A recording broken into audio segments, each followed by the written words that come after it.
मुंबई में पले बढ़े। उनके पिता वो इनकम टैक्स ऑफिसर थे।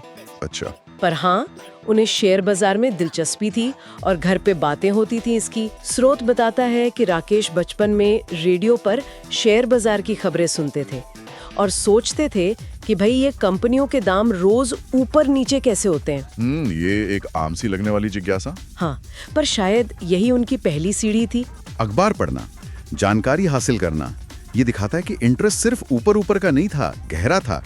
ये अक्सर सफल इन्वेस्टर्स में दिखता है, सिर्फ इच्छा नहीं बल्कि उस तरफ एक्टिवली ज्ञान लेना। अब उनके युवा दिनों पर आते हैं। स्रोत बताता है कि उनके पिता ने एक बहुत जरूरी सलाह दी थी। क्या? कहा, शेयर बाजार में पैसा लगाने से पहले अपनी पढ़ाई पूरी करो, दुनिया को समझो, कंपनियों को समझो। और उन्होंने ये बात मानी भी। चार्टर्ड अकाउंटेंसी मतलब सीए की पढ़ाई की। अच्छा, तो एकेडमिक्स पर भी ध्यान दिया। हाँ, इससे उन्हें कंपनियों की बैलेंस शीट, प्रॉफिट लॉस, ये सब समझने में एक मजबूत बेस मिला। असली टेस्ट तो बाजार में उतर कर ही होना था। स्रोत बताता है कि शुरू में उनके पास इन्वेस्ट करने के लिए ज्यादा पैसे नहीं थे। तो फिर कॉलेज के दिनों में दोस्तों, रिश्तेदारों से कुछ हजार रुपए उधार लेकर पहला इन्वेस्टमेंट किया। अरे, ये तो बड़ा जोखिम था उस वक्त। हाँ बिल्कुल, खासकर जब वो खुद फाइनेंशियली सेटल नहीं थे। ये एक तरह का, क्या कहते हैं, कैलकुलेटेड रिस्क था। अच्छा, कैलकुलेटेड रिस्क। हाँ, उधार लेना रिस्की था, पर शायद ये इस भरोसे पे था कि उन्होंने रिसर्च किए, मार्केट को कुछ समझा। स्रोत ये भी बताता है कि शुरू के निवेशों में से एक में उन्हें काफी अच्छा फायदा हुआ। तो हौसला बड़ा होगा। बिल्कुल, लेकिन स्रोत फौरन ये भी कहता है कि ऐसी सफलता हर बार नहीं मिलती। सही बात है। तो ये शुरुआती सफलता जरूरी थी, पर इसने उन्हें ओवर कॉन्फिडेंट नहीं बनाया, बल्कि मार्केट की अनिश्चितता का लेसन भी दिया। और शायद यहीं से उनका वो मशहूर फलसफा आया जिसका जिक्र स्रोत में है, रिस्क लेना है लेकिन समझदारी से। हाँ बिल्कुल, ये सिर्फ कहावत नहीं, उनकी इन्वेस्टमेंट स्ट्रैटेजी का बेस लगता है, जैसा स्रोत बताता है। वास्तव में, और स्रोत के मुताबिक ये समझदारी सिर्फ मार्केट के ज्ञान से नहीं आती, ये खुद को समझने से भी आती है। अपनी रिस्क लेने की कैपेसिटी पहचानना, इमोशंस पर काबू रखना, जैसे डर और लालच पर कंट्रोल, और सबसे जरूरी धैर्य, पेशेंस।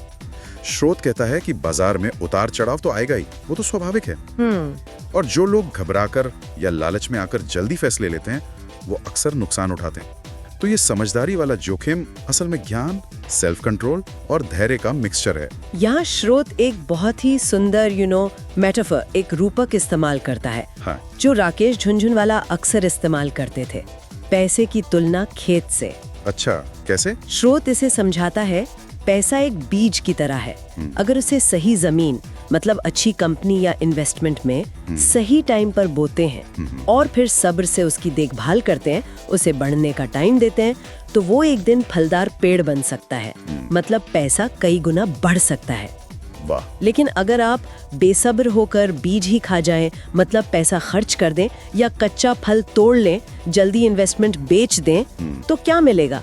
कुछ खास नहीं। ये पैसा खेत जैसा है वाला रूपक वाकई बहुत पावरफुल है।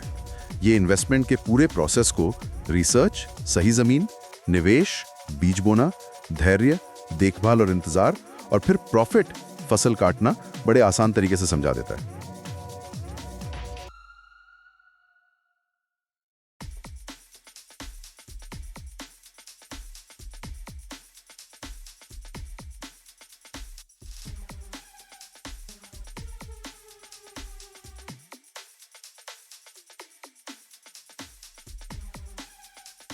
स्रोत निवेश के एक और एंगल पर भी बात करता है। उसका बड़ा इम्पैक्ट ये सिर्फ पर्सनल वेल्थ बनाने का तरीका नहीं है। अच्छा। स्रोत कहता है, जब लोग कंपनियों में इन्वेस्ट करते हैं तो वो उन कंपनियों को बढ़ने में मदद करते हैं, नई टेक्नोलॉजी लाने में, जॉब्स क्रिएट करने में।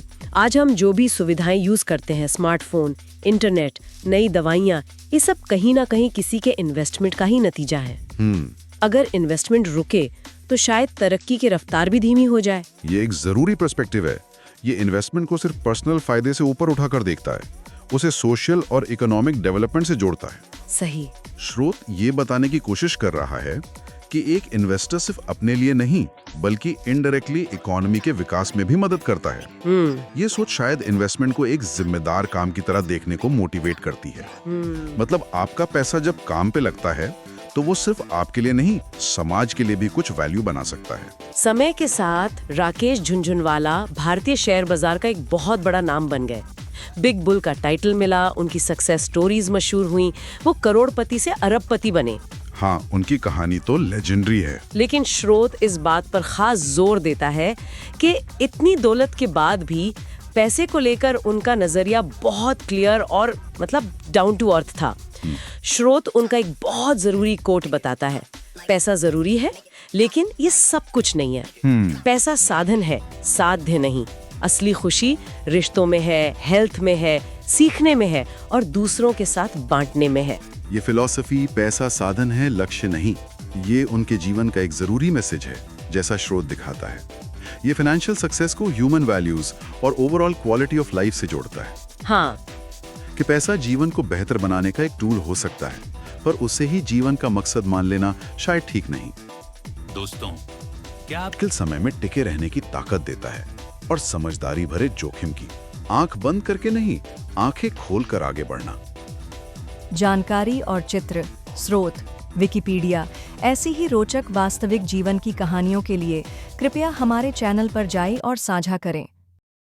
हमारा उद्देश्य केवल शिक्षा है, किसी की भावनाओं को ठेस पहुंचाना या गलत जानकारी देना नहीं।